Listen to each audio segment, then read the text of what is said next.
Dear students, hope you have gone through my part 4 video and enjoyed it.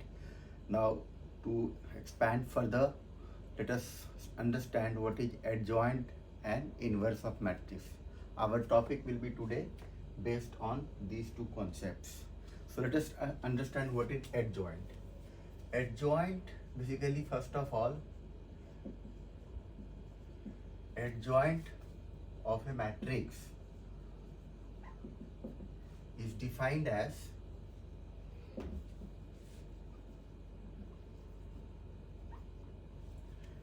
let us say matrix being here A as Aij of order n cross n, square matrix.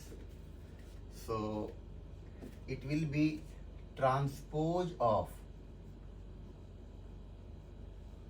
cofactor of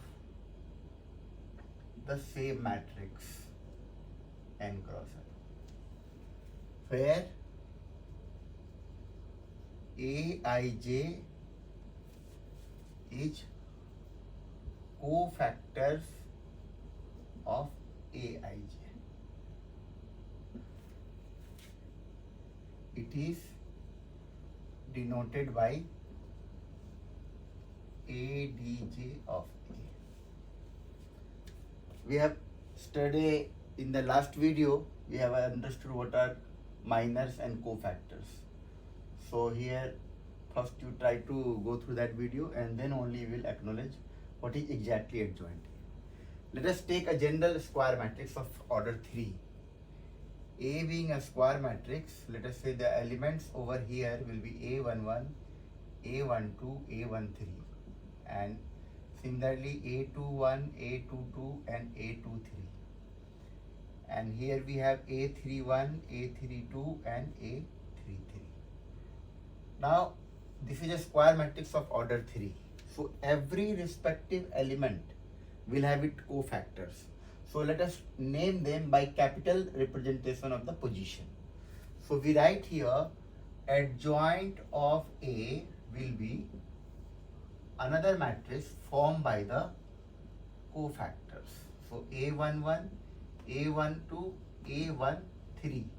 Here we have A21, A22, A23 and A31, A32 and A33. And remember it to transpose. Never forget this. Many times students forget and just lose their marks.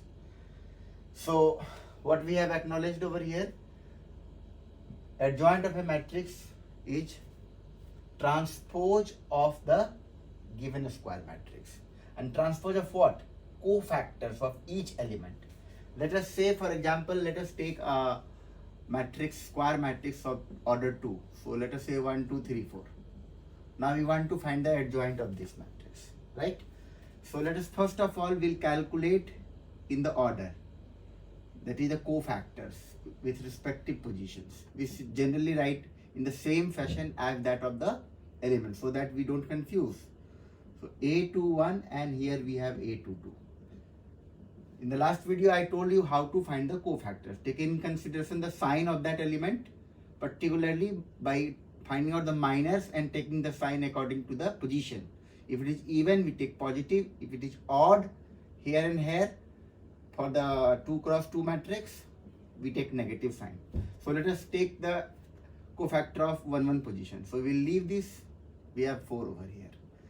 And if we reach here, we have 1, but we according to position, it becomes -1.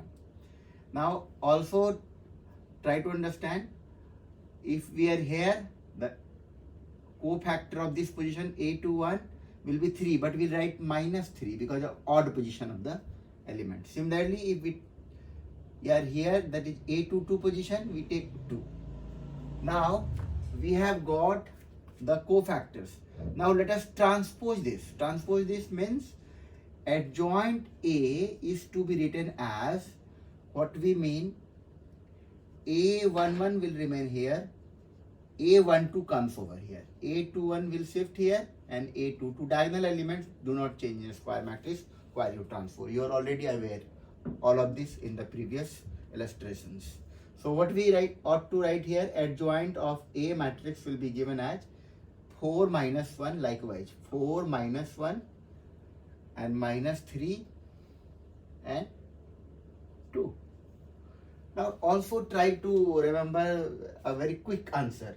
What we did, we interchanged this, right?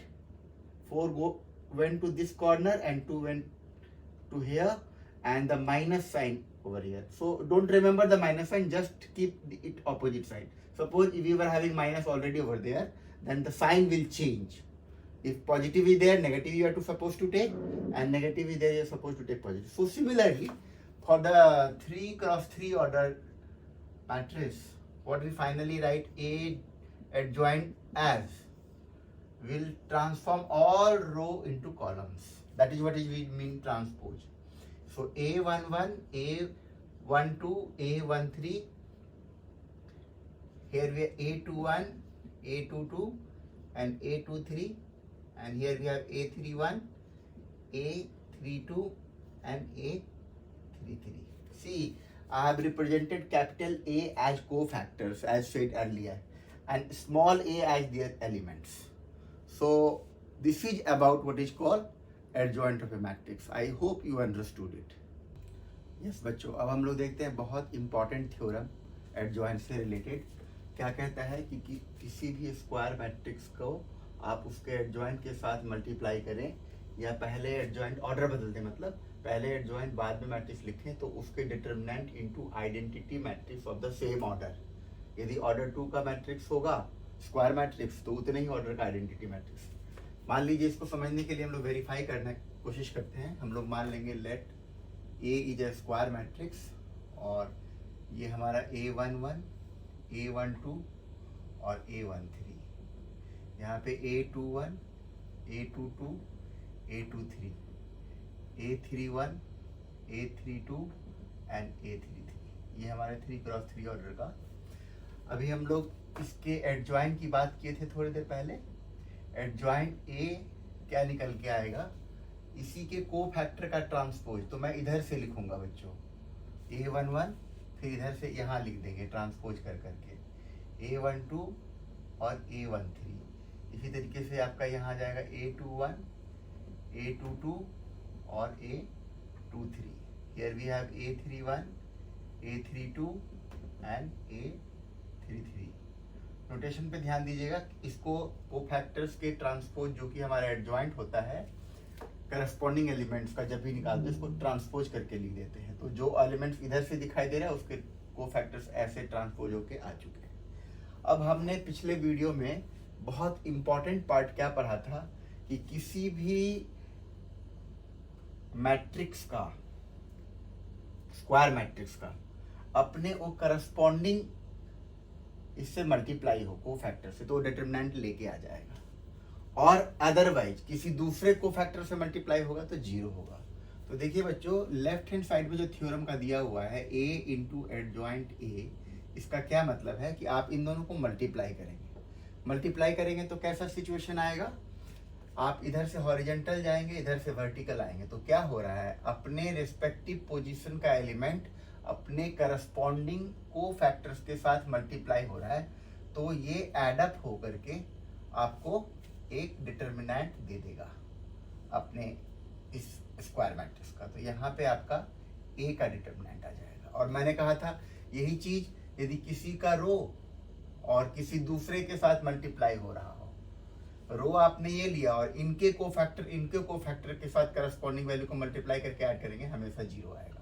ये भी similarly 0 हो जाएगा, ये आपका 0 हो जाएगा, ये वाला फिर से आपका A आएगा. चेक करिए क्यों, क्योंकि ये सेकेंड एलिमेंट और सेकेंड रो के एलिमेंट्स अपने कोफैक्टर्स, रिस्पेक्टिव कोफैक्टर्स से मल्टीप्लाई है, तो हमेशा डिटरमिनेंट आएगा. तो ये 0 हो गया. सिमिलरली वी कैन एक्नॉलेज कि ये भी क्यों हमारा डिटरमिनेंट A आएगा. अब देखिए, मान लीजिए इसमें से हम तीनों में से कॉमन निकाल लें, इसमें से राइट, इसमें से डिटरमिनेंट की वैल्यू हम लोग कॉमन निकाल लें. तो डिटरमिनेंट मैट्रिक्स में एक ही एलिमेंट्स पूरे, यदि आप स्केलर मल्टीप्लिकेशन में क्या पढ़ा था, मान लीजिए कहीं पे 2A देता था, तो आप मैट्रिक्स के हर एलिमेंट को जाके 2 से मल्टीप्लाई करते थे. तो हम लोग 0 में से कुछ भी कॉमन निकाल सकते हैं. तो ये आपका A का डिटरमिनेंट पूरे मैट्रिक्स से हम लोग बाहर निकाल रहे हैं. तो ये 1 0 सॉरी इधर से देखिए 1 0 0 और 0 1 0 और 0 0 1, ये आपका आइडेंटिटी मैट्रिक्स 3 ऑर्डर का है क्योंकि हमने 3 ऑर्डर का एक कंसिडरेशन किया। तो ये बच्चों बहुत इंपॉर्टेंट थ्योरम है। यही चीज आप ये वाला करिए, अभी तो हमने ये करके दिखाया, यदि इसी को आप इधर लेके आ जाएंगे तो आपका एडजॉइंट ए पहले लिखा जाएगा और ए बाद में लिखेंगे, फिर से ये आपका डिटरमिनेंट ए बाहर, क्योंकि फिर क्या होगा, अपने कोफैक्टर अपने करस्पॉन्डिंग इससे मल्टीप्लाई हो रहा होगा, इधर से आप चलेंगे और इधर से मल्टीप्लाई करेंगे, तो ये आपका आ जाएगा। तो ये आप बड़े आराम से इसको समझ सकते हैं। इसके ऊपर एग्जाम्पल में भी दिया हुआ है, एक्सरसाइज में दिया हुआ है। एक्सरसाइज में हम लोग जब आएंगे तो मैं आपको बता दूंगा, एक पार्ट 2 क्वेश्चन है इसमें, तो आप दूसरा पार्ट जो है सो अपने आप करेंगे। ठीक है बच्चों, फिर हम देखते हैं कि इसके बाद इसी से रिलेटेड और अदर थ्योरम्स एडजॉइंट से रिलेटेड क्या है। हाँ चलिए बच्चों, इससे पहले कि हम लोग अपने आगे के थ्योरम पे बढ़े, हमें 2 छोटे कॉन्सेप्ट समझने होंगे जिसके ऊपर 1 नंबर का और MCQ में क्वेश्चन आते रहे हैं। देखिए सिंगुलर मैट्रिक्स क्या होता है। सिंगुलर मैट्रिक्स वैसे स्क्वायर मैट्रिक्स को कहते हैं जिसका डिटरमिनेंट का वैल्यू 0 आ जाए, मतलब अ मैट्रिक्स इज, ये मैट्रिक्स के लिए बारे में है, a matrix is said to be singular if the determinant of that matrix, square matrix, is 0 and it is non-singular if its determinant is not equal to 0। देखिए exam में बहुत छोटे से क्वेश्चन आते हैं, जैसे मान लीजिए सिंगुलर मैट्रिक्स कैसा होगा, ये मान लीजिए आप इधर से ऐसे ले लीजिए 1 8, इधर से ले लीजिए 2 4, ये आपका मैट्रिक्स है।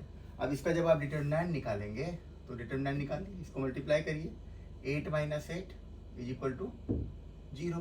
तो ये मैट्रिक्स यहाँ पे स्क्वायर मैट्रिक्स है और ये सिंगुलर कहलाएगा। अब एग्जाम में कैसे क्वेश्चन पूछता है, फाइंड के if A is a singular matrix, कैसे निकालेंगे आप। अब आपको मैट्रिक्स ए दे देगा इस तरीके से,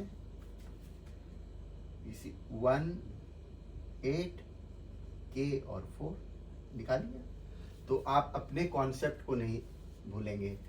कॉन्सेप्ट क्या कहता है, सिंगुलर मैट्रिक्स उसी को कहेंगे जिसका डिटरमिनेंट 0 हो, यानी इसका जो भी आ रहा होगा डिटरमिनेंट की वैल्यू पहले से 0 लिख देंगे। अब डिटरमिनेंट कैसे निकालेंगे, इधर से मल्टीप्लाई करिए 8 और इधर से मल्टीप्लाई करेंगे तो -4k इज इक्वल टू 0, तो k का वैल्यू क्या आ जाएगा, k का वैल्यू 2 आ जाएगा। तो इस तरीके से आपको पता करना होगा। तो इस तरीके के छोटे छोटे क्वेश्चंस MCQ वगैरह में आते हैं। दूसरा नॉन सिंगुलर में कैसा आएगा, जैसे मान लीजिए यही कह देता कि फाइंड के if A is non singular matrix, तो हम लोग क्या करते हैं, उसमें हम लोग नॉट इक्वल टू लगाते हैं, नॉट इक्वल टू लगाते हैं, नॉट इक्वल टू लगाते हैं, मतलब 2 को छोड़ के सारे वैल्यूज, क्योंकि 2 लेने पे सिंगुलर हो जाता है, तो 2 के को छोड़ देंगे, मतलब नॉट इक्वल टू 2 का मतलब क्या हुआ, all values is acceptable other than 2। समझ रहे बच्चों। तो इस तरीके से ये क्वेश्चन, इस वजह से कॉन्सेप्ट इंपॉर्टेंट है। अब चलिए इसी को आगे बढ़ाते हुए हम लोग देखते हैं थ्योरम 2 में क्या दिया हुआ है। थ्योरम 2 कहता है कि मान लीजिए आपके पास 2 नॉन सिंगुलर मैट्रिक्स हैं। नॉन सिंगुलर बच्चों ध्यान दीजिएगा, नॉन सिंगुलर मतलब डिटरमिनेंट 0 नहीं हो रहा होगा और सेम ऑर्डर का हो, और ये कह रहा है सेम ऑर्डर का हो, तो कह रखा है कि दोनों जो मैट्रिक्स निकलेगा रिजल्टेंट मैट्रिक्स मल्टीप्लाई करने पे AB और BA वो दोनों नॉन सिंगुलर होंगे। मतलब फिर से दोबारा से जब मैट्रिक्स का प्रोडक्ट निकाला जाएगा, चाहे आप AB के ऑर्डर में निकालें, BA के ऑर्डर में निकालें, और कुछ भी आए आंसर, ये दोनों हो सकता है बराबर नहीं ही आएगा, लेकिन उसका डिटरमिनेंट आपका नॉन सिंगुलर मतलब नॉट इक्वल टू 0 होगा। तो ये बिना प्रूफ के दिया हुआ है, you can take any example. This is very much important concept, theorem 3। इस कॉन्सेप्ट पे बेस पे क्वेश्चन जरूर आता है एग्जाम में, बहुत इंपॉर्टेंट है। इसको ध्यान से समझने का प्रयास करेंगे, इलस्ट्रेशन भी लेंगे हम लोग। देखिए क्या कहता है, the determinant of product of matrices is equal to product of their determinants. अब मान लीजिए आपके पास 2 मैट्रिक्स दे रखा है, तो उनका प्रोडक्ट निकालने के बाद जब डिटरमिनेंट निकाल, सपोज करिए हम लोग ले लेते हैं यहाँ पे एक हम लोग ले लेते हैं मैट्रिक्स ले लेते हैं कंसिडरेशन में, तो चलिए इसको हम लोग मान लेते हैं 1 2 3 4, और B एक मैट्रिक्स ले लेते हैं हम लोग 3 7 0.05। ठीक है, अब देखिए हमको क्या क्या करना है। एक बार तो ए का डिटरमिनेंट निकाल देना है, नॉन सिंगुलर के ऊपर है ये, इसलिए ध्यान देंगे आप। अब देखिए इसमें आप मल्टीप्लाई करिए, क्या आएगा डिटरमिनेंट, 4 माइनस 6 क्या आ जाएगा, -2। इसका डिटरमिनेंट निकालिए, ये 15 माइनस 0, 15 माइनस 0 जो कि 0 × 7 0 आएगा, तो 15 हो गया इसका डिटरमिनेंट। अब चलिए पहले हम लोग ना ए बी का प्रोडक्ट निकालते हैं। ए बी का प्रोडक्ट निकालेंगे तो क्या आएगा, देखिए मल्टीप्लाई करिए, इधर से 3 और इधर से 0, तो यहाँ 3 आ गया, इधर से 7 और इधर से 10, तो 17 आ गया। 3 3 = 9, तो ये 0 उधर आ रहा है, तो इतना ही रह जाएगा। 21 और 20 41। ठीक है, इसमें आपको कोई दिक्कत नहीं। चलिए इसका डिटरमिनेंट निकालते हैं बच्चों। ए बी का डिटरमिनेंट क्या आएगा, इसको मल्टीप्लाई करेंगे हम लोग, तो ये हो गया 3 और 1 23। इधर से मल्टीप्लाई करेंगे तो ये आपका आएगा 153। आपका कितना आ गया ये वैल्यू, -30। अब जरा इसको चेक कर लिया जाए कि डिटरमिनेंट ए और डिटरमिनेंट बी का प्रोडक्ट क्या आता है, क्योंकि इसमें क्या कह रहा है, प्रोडक्ट ऑफ मैट्रिसेस का डिटरमिनेंट उनके इंडिविजुअल डिटरमिनेंट का प्रोडक्ट होगा। तो चलिए इसको हम लोग देखते हैं। ये आ रहा था -2 और ये आ रहा है 15। देखिए मल्टीप्लाई करिए, -30। तो आप क्या देख रहे हैं, दोनों बराबर हो गया। तो इस थ्योरम को हम लोगों ने समझ लिया। अब हम लोग जो है इसी का एप्लीकेशन देखेंगे, कैसे इंपॉर्टेंट थ्योरम के इस रिजल्ट से हम लोग एक निकाल के लाते हैं, जो कि बहुत इंपॉर्टेंट है, एग्जाम में आता है।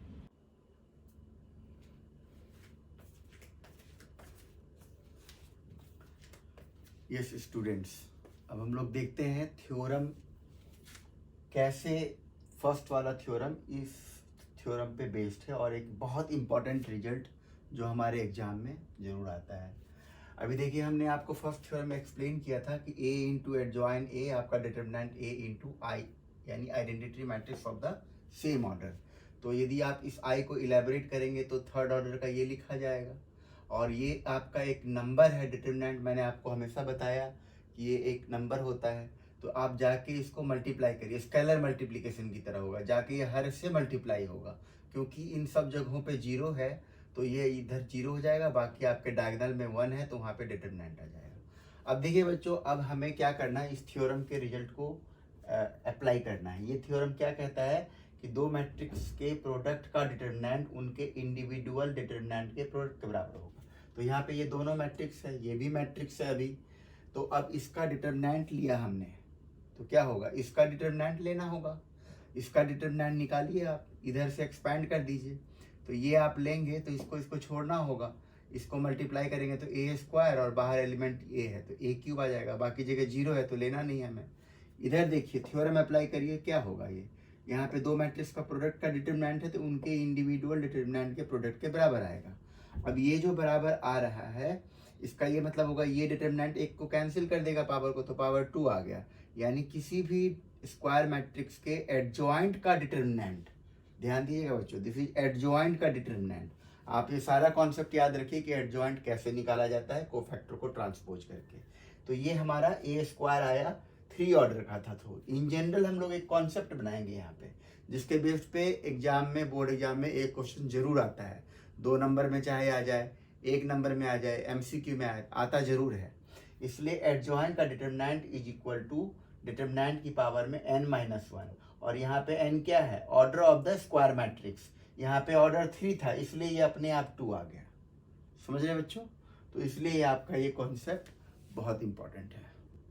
चलिए बच्चों, आज हम लोग आज का लास्ट थ्योरम, बहुत इंपॉर्टेंट थ्योरम, जो सारा जो कहते हैं ना कि इस चैप्टर से 6 नंबर का क्वेश्चन आता है, वो यहीं से शुरुआत होती है कॉन्सेप्ट कि आप इन्वर्स कैसे निकालेंगे। और आज का हम लोग का टॉपिक एडजॉइंट और इन्वर्स था। तो देखिए ये थ्योरम क्या कहता है कि जब भी कोई हमारा स्क्वायर मैट्रिक्स होगा, यदि वो इन्वर्टिबल है तो उसको नॉन सिंगुलर होना पड़ेगा। ये हम लोगों को पहले वेरीफाई करते हैं। तो चलिए हम लोग मान लेते हैं कि A एक इन्वर्टिबल मैट्रिक्स है, उसका ऑर्डर n है, और I उसी ऑर्डर का आइडेंटिटी मैट्रिक्स है। और तब जब कभी भी ये दोनों मैट्रिक्स होगा तो एक मैट्रिक्स जरूर ऐसा एग्जिस्ट करेगा उसी ऑर्डर का स्क्वायर मैट्रिक्स के बराबर, जैसा कि A का ऑर्डर है जो कि ए बी और बी ए के प्रोडक्ट को आई लेके आएगा। बच्चों आप याद करिए, ये आपको मैंने बताया था जब हम लोग मैट्रिक्स पढ़ रहे थे, वहाँ पे इन्वर्टिबल मैट्रिसेस के बारे में जब बताया था तो हमने बताया था कि ए बी और बी ए का प्रोडक्ट जब आई आ गया तो दोनों एक दूसरे के इन्वर्स कहलाते हैं। तो चलिए उस कॉन्सेप्ट को हम लोग ध्यान में रखते हुए यहाँ पे हमने ले लिया A B is equal to I, last वाला ले लिया है। अब देखिए हम लोग डिटरमिनेंट का कॉन्सेप्ट लगाएंगे। तो अभी अभी हमने थ्योरम 3 में पढ़ा था कि प्रोडक्ट ऑफ टू मैट्रिसेस का डिटरमिनेंट जो है सो उसके इंडिविजुअल प्रोडक्ट के बराबर होगा। अब मान लीजिए ये हमारा डिटरमिनेंट लगा दिया, तो इसका बाय थ्योरम हमारे पास इन दोनों का अलग अलग कर सकते हैं। और ये क्या आएगा, आइडेंटिटी मैट्रिक्स का डिटरमिनेंट क्या होगा, 1। तो अब आप देखिए कि दो मैट्रिक्स का प्रोडक्ट यदि 1 आ रहा है तो ये बात तो साबित है कि ना ए 0 होगा ना बी 0 होगा। इस तरीके से हम लोग कंक्लूड कर सकते हैं कि ए हमारा 0 नहीं है। इसका मतलब ए इज नॉन सिंगुलर मैट्रिक्स। अच्छा, आपने एक और बहुत अच्छा कॉन्सेप्ट पढ़ा थ्योरम फर्स्ट में, A into adjoint of A या adjoint of A into A is equal to determinant of A into I. ये हम लोगों ने देखा बच्चों। अब देखिए, अब इसमें हम लोग यदि सबको डिटरमिनेंट ए से डिवाइड कर देते हैं, ठीक है बच्चों, तो देखिए क्या आ जाएगा, इसमें डिटरमिनेंट ए से डिवाइड कर दीजिए, इसको भी डिटरमिनेंट ए से डिवाइड कर दीजिए और इसको भी डिटरमिनेंट ए से डिवाइड कर दीजिए। तो क्या हो जाएगा, ये तो यहाँ कैंसिल हो गया, ठीक है। अब हम लोग क्या देख पा रहे हैं कि यहाँ पे ए और इस दोनों को हम लोग adjoint of A upon determinant of A, इसको इसके साथ एसोसिएट करके एक मैट्रिक्स बना लेते हैं। और ये आपका adjoint of A upon determinant of A, इसको एसोसिएट करके मैट्रिक्स बना लेते हैं। तो ये हमारा आई के बराबर दिया है। जरा इसको ऐसे समझिए बच्चों, ये वाला पोर्शन ए है और ये वाला पोर्शन बी है। तो क्या हम लोग क्या देख पा रहे हैं, फिर से हम लोग ये देख पा रहे हैं ना, A B is equal to B A is equal to I. और जब कभी ऐसा सिचुएशन आएगा हम लोग कह देंगे दोनों एक दूसरे के इन्वर्स हैं। अब देखिए यहाँ पे ये डिनोमिनेटर में है, इसका मतलब ये नॉन सिंगुलर होगा तभी आप डिवाइड कर पाएंगे। इस कॉन्सेप्ट में हम लोग ये पहले से प्रिज्यूम कर लेते हैं कि ए हमारा नॉन सिंगुलर है तभी डिवाइड करेंगे। तो इसका ये मतलब हो गया कि बी जो है हमारा ए का इन्वर्स है और बी का वैल्यू क्या है, यानी ए इनवर्स को हम लोग क्या लिख सकते हैं, बी का वैल्यू आप किसको एज्यूम कर रहे हैं, तो विल राइट एज 1/a और एडजॉइंट ऑफ ए। इसको इस तरह, ये हमारा ध्यान रखिए बच्चों, ये हमारा मैट्रिक्स है और ये हमारा डिटरमिनेंट, ये हमारा इन्वर्स है। मतलब किसी मैट्रिक्स, स्क्वायर मैट्रिक्स का आपको इन्वर्स निकालना हो तो आप एडजॉइंट निकालिए, ये एक मैट्रिक्स होगा, क्योंकि ए एक मैट्रिक्स है तो उसका इन्वर्स भी एक मैट्रिक्स ही होना चाहिए। लेकिन हम लोग ये डिटरमिनेंट मेथड से निकाल रहे हैं। एडजॉइंट ए कैसे निकालेंगे, ए मैट्रिक्स के सभी एलिमेंट के कोफैक्टर को ट्रांसपोज करके, इस बात को नहीं भूलना है, ट्रांसपोज करना। बच्चे भूल के सारा मिस्टेक करते हैं, मार्क्स लूज कर जाते हैं। और आपको पहले ही चेक कर लेना है कि यहाँ पे ए हमारा नॉन जीरो हो तभी आगे बढ़ेंगे। अब मान लीजिए इन्वर्स निकालने का क्वेश्चन आया ना, सबसे पहले आप डिटरमिनेंट चेक करिए, डिटरमिनेंट नॉन सिंगुलर हो तभी आगे बढ़िए, नहीं तो कह देंगे इन्वर्स डज नॉट एग्जिस्ट। ठीक है बच्चों, बहुत इंपॉर्टेंट कॉन्सेप्ट है। कुछ प्रॉपर्टीज है, जैसे आप देखिए ए इन्वर्स का तो समझ ही लिया, ए ट्रांसपोज करके इन्वर्स दिया हो तो ए इन्वर्स का ट्रांसपोज कर सकते हैं आप। जैसे मान लीजिए ए और बी का प्रोडक्ट निकाल के इन्वर्स निकालना हो तो रिवर्सल लॉ को ये फॉलो करता है। आपको डिटरमिनेंट ए इन्वर्स का निकालना हो तो आप डिटरमिनेंट ए का होल इन्वर्स कर सकते हैं। These are some of the properties you must remember, it comes in the examination। ये हम लोग देखेंगे 6 नंबर में कैसे क्वेश्चन में एप्लीकेबल है, बहुत इंपॉर्टेंट कॉन्सेप्ट है।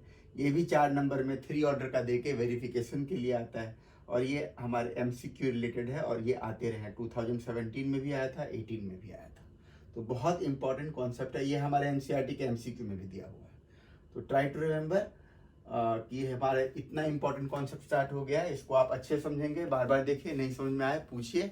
आज का सेशन हम लोग पीरियड यहीं समाप्त करते हैं, वीडियो यहीं तक रखेंगे और आगे हम आपको इससे रिलेटेड जो एक्सरसाइज के क्वेश्चन हैं जो बहुत इंपॉर्टेंट हैं एग्जाम्पल में है वो आप स्वयं करिए, मैं मार्क करा दूंगा और बाकी जो है एक्सरसाइज के इंपॉर्टेंट क्वेश्चन मैं करूंगा और जो छूट जाएंगे वो आपका होम असाइनमेंट रहेगा, अपने आप ट्राई करेंगे, नहीं आए आप बेहिचक पूछिए। Thank you.